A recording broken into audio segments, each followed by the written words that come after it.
The drive into the country in this beautiful rain.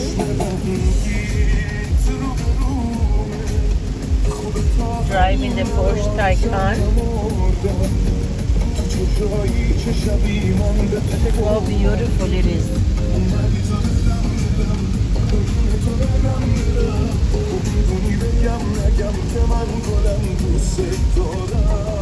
واقعا زیباست.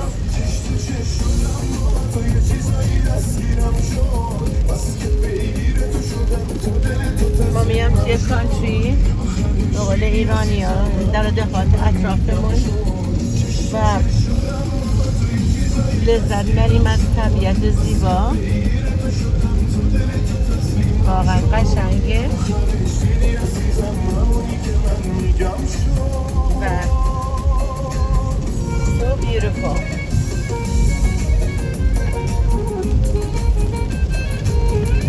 کاشی شما اینجا بودیم ماما میبردیم توی این طبیعت زیبا و لذت بردیم.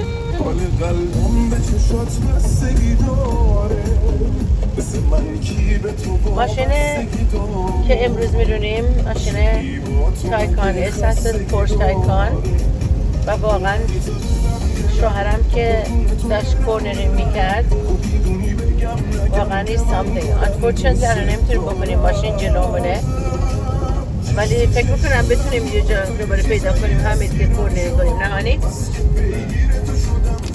Let's see. Look at this beautiful car.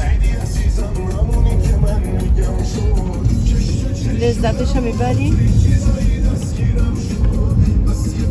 Gorgeous. خلاصه